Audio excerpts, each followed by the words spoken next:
আসসালামু আলাইকুম ওয়া রাহমাতুল্লাহ। ভাই ও বোনেরা, আজ আমি এমন একটা বিষয় নিয়ে কথা বলতে চাই যেটা আমরা সবাই ব্যবহার করি, কিন্তু খুব কম মানুষই ঠিকভাবে ব্যবহার করি। তা হলো সোশ্যাল মিডিয়া। রমজান এলে আমরা বলি এই মাসে সব হারাম ছেড়ে দেব, এবার মন দিয়ে ইবাদত করব।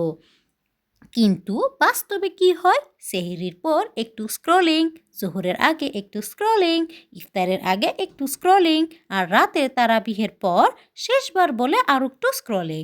আজকের ভিডিওটা সোশ্যাল মিডিয়া ছাড়ার কথা না, আজকের ভিডিওটা সোশ্যাল মিডিয়া ঠিক কিভাবে আমরা ইউজ করতে পারি। কারণ সোশ্যাল মিডিয়া নিজে হারাম না, আমাদের ব্যবহারই একে হারাম বা হালাল বানায়। শেষ পর্যন্ত মন দিয়ে শুনুন, ইনশাআল্লাহ দৃষ্টিভঙ্গি বদলাবে। রমজানে সোশ্যাল মিডিয়া কেন সবচেয়ে বড় পরীক্ষা? রমজান হলো তাকওয়ার মাস, নিজেকে কন্ট্রোল করার মাস। আর সোশ্যাল মিডিয়া হলো চোখের পরীক্ষা, সময়ের পরীক্ষা, মনোযোগের পরীক্ষা। রমজানে শয়তান বন্দি থাকে, কিন্তু নফস আর ফোন আমাদের হাতেই থাকে। আজকাল অনেকের নামাজ নষ্ট হয় সোশ্যাল মিডিয়ার জন্য, কোরআন পিছিয়ে যায় সোশ্যাল মিডিয়ার জন্য, ঘুম এলোমেলো হয়ে যায় সোশ্যাল মিডিয়ার জন্য। তাই সোশ্যাল মিডিয়া সমান রমজানের বড় ইমতিহান। ইমতিহান মানে পরীক্ষা। আমরা সোশ্যাল মিডিয়াকে কিভাবে ভুলভাবে ব্যবহার করি, আসুন নিজের সাথে সৎ হই। রমজানে আমরা সিরিজ, নাটক, রিলস দেখি, অপ্রয়োজনীয় স্ক্যান্ডাল দেখি, অন্যের জীবন নিয়ে হিংসা করি, হারাম ছবি হঠাৎ চোখে পড়ে যায়।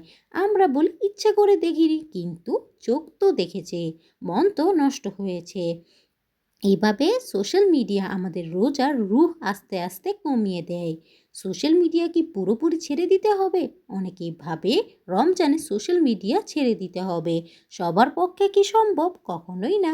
কারণ কাজ, ব্যবসা, পড়াশোনা, দাওয়া এসবের কাজে কিন্তু এই সোশ্যাল মিডিয়ার একটি গুরুত্বপূর্ণ প্রভাব ফেলে। তাই ইসলাম বলে না সব ছেড়ে দাও, ইসলাম বলে সীমার মধ্যে রাখো। রমজানে সোশ্যাল মিডিয়া ব্যবহার সঠিক নিয়ত। রমজানে ফোন ধরার আগে নিজেকে একটা প্রশ্ন করুন, আমি কেন ফোন ধরছি? সময় কাটাতে নাকি উপকারের জন্য? নিয়ত বদলালে একই কাজ ইবাদত হয়ে যায়। যদি নিয়ত হয় ভালো কথা শেখা, মানুষকে ভালো দিকে ডাকা, দিনই কন্টেন্ট দেখা, তাহলে সোশ্যাল মিডিয়াও হলো সোয়াবের মাধ্যম। রমজানে সোশ্যাল মিডিয়া ব্যবহার করার golden rules. Rule 1, time fix করুন, দিনে কত মিনিট, কখন।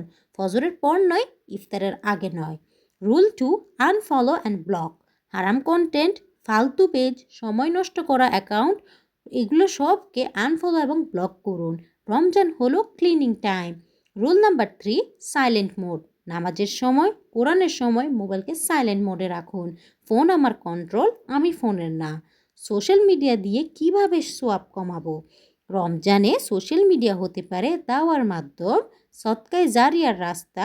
ভালো কন্টেন্ট শেয়ার করতে পারেন, যেমন কোরআনের আয়াত, নসিহত, দোয়া। ভুল কন্টেন্টে রিপোর্ট করতে পারেন, এটাও এক ধরনের নেক কাজ।